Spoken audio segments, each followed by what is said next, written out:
Matapos ang naging pag-uusap ni Pangulong Marcos at Japanese Prime Minister Takaichi Sanae, nagkasundo ang dalawang lider na papabain ang tensyon sa Strait of Hormuz matapos i-hostage ang Iran.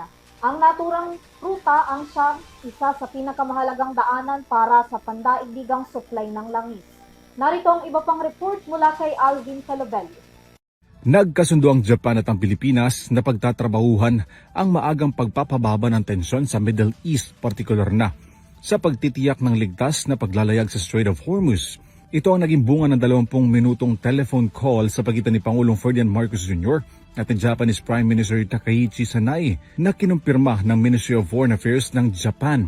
Iginit umano ni Takaichi ang kahalagahan ng koordinasyon sa international community upang matiyak ang ligtas na passage sa Strait of Hormuz na isa sa mahalagang ruta ng pandaigdigang supply ng langis. Sa panig naman ni Marcos, pinaliwanag nito ang posisyon ng Pilipinas at pagsusumikap sa nagpapatuloy na sigalot na pagkasunduan din ng dalawang leader na palalakasin ang kooperasyon tungo sa pagpapababa ng tensyon sa Middle East. Kasunod ito ng naging panawagan ni Marcos na pagpapatigil sa sigalot at peace talks sa rehiyon.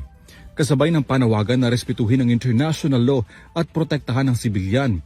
Mahalaga ang papel ng Strait of Hormuz sa pandaigdigang supply ng langis, kabilang ng epekto nito sa Pilipinas.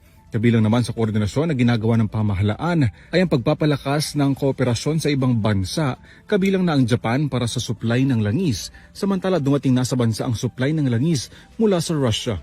Para sa EuroTV News, Alvin Pelobello, sumasaludo sa bawat Pilipino.